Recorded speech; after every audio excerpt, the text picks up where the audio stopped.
whose fault is that? I mean, obviously, there's a lot of the squad there were under Arsene Wenger, so perhaps. Well, Arsene Wenger first and foremost, but I think that Arsene Wenger also was a very good and diligent financial board member, and he got sucked into the let's make all of this pay its way. The financial you side have of to things compete with Manchester City, and to compete with them, you've got to spend money.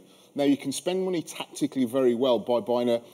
I'm going to identify Virgil van Dijk as our only big money signing to come in this window, but you've got to get him right.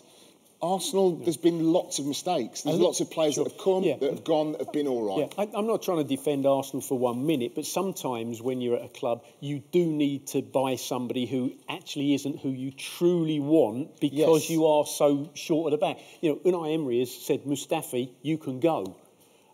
So he does need at least another central defender there, and actually David Luiz was the one that they've managed to get in, and it might work okay, it might not work particularly well. If you're a young Arsenal central defender, like somebody like a Rob Holding, for example, and you look at Chambers. Chambers, Who are you going to learn if you're a young Arsenal British player that's gone through the academy system and you've done well and you're on the verge of the first team, and you see David Luiz come in and put a performance like that today, knowing that he's going to play next week and I'm not, that's not going to. There's nothing happy about that.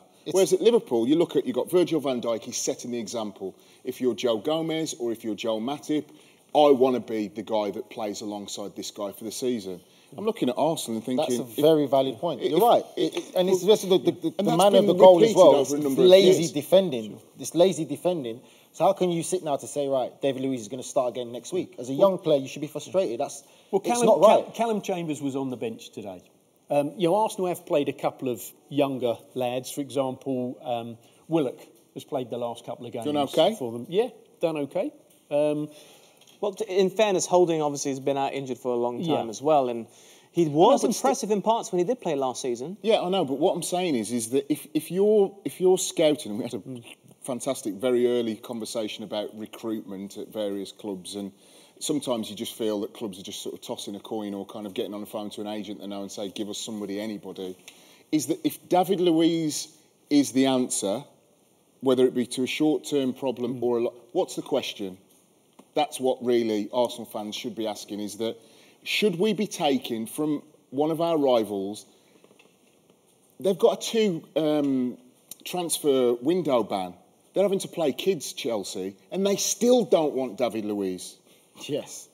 They still don't want him. And even though with that, he was one of the main characters in the dressing room, and obviously Frank Lampard has a relationship of playing with him. So for Frank to let him go to a rival as well, that tells you how highly they thought of him at Chelsea, how well Frank thought of him to let him go to a rival. You know, football is very subjective, isn't it? And by the way, David Luiz has won the Premier League.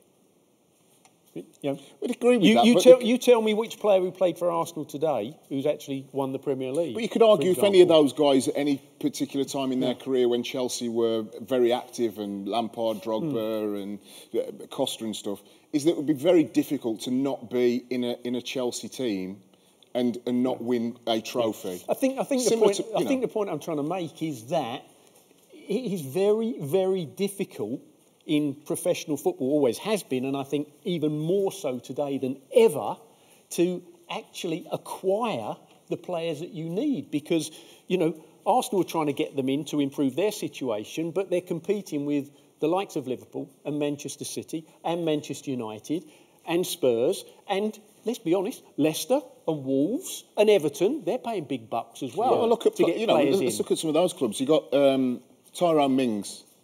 Has had 3 excellent games for Aston Villa. 20 million. People knew about him. The reason why some didn't bite and take him and Villa did in the Championship was because he had a long-term injury, if you remember. So it was like, is he going to come back? Is he fit? But people knew about his pedigree and that he could play.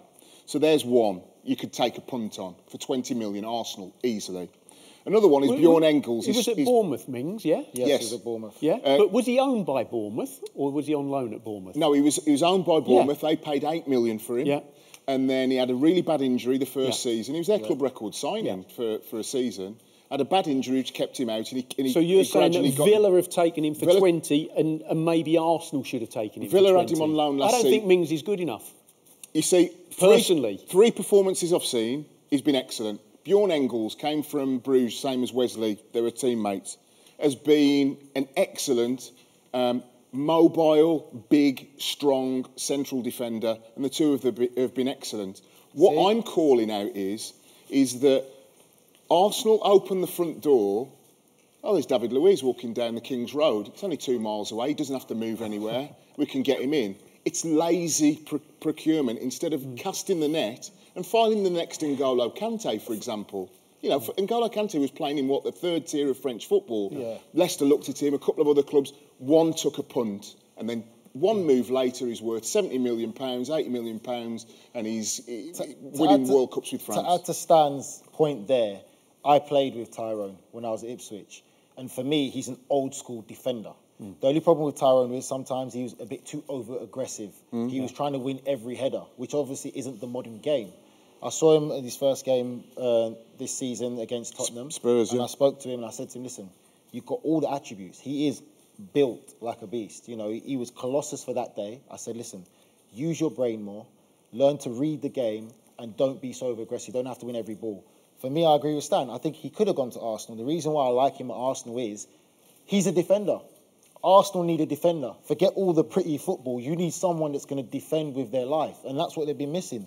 The old school values of the likes of the John Terry, where it was about defending first. It wasn't about let me get the ball and play out and hit a six. It was about Harry you're Maguire. not going to score. I'm throwing my body on the line, blocks. Virtual that is what Arsenal need. They've got too many Arsenal-like players. But Arsenal want to play out from the back, and you've just told me that Tyrone Mings is an old-school defender who heads it away and can't particularly play out from the back. I think sometimes you can get a bit of a balance. You need that defender first, though, because the problem is you're going to keep conceding. You're not going to compete for the Premier League title. Listen, I'm all for my defenders first and foremost being defenders. Definitely, no two ways about that. But the way the modern game is, the way the modern coaches are, they want to play out from the back. So why would you bring in somebody? I don't think Tyrone Mings will be playing out from the back very much for Aston Villa this year. You're probably right. Are Virgil van Dijk and Joel Matip great ball-playing defenders? They are competent on the ball, but they don't take liberties in that area. Yeah. They really and do then not. Tyrone could be taught the same thing in your team is that Gary, you can play, you can bring it out. You're not looking to do a John Stones, a Cruyff turn on the edge of his own box, which needed to be coached out of him. But what you want first and foremost is people that covering run today behind Lindelof, Manchester United. You want that, because if you're going to play a high line, you've got to have that.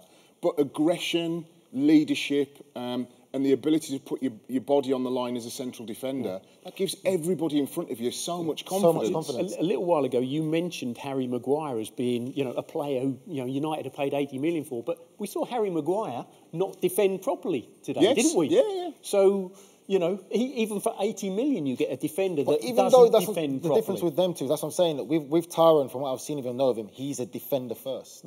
That's the thing. Harry Maguire is part of this new generation now, where you speak to a lot of the coaches in the academy systems in England. All these kids want to play out the back. They don't even want to head the ball. No. I think Harry Maguire can defend. I think he can head it away. He can compete. He can be strong. But he also has the next bit as well. New generation, though, more about playing than the proper old school defending. Maybe that's why Pep wanted him, allegedly, as well.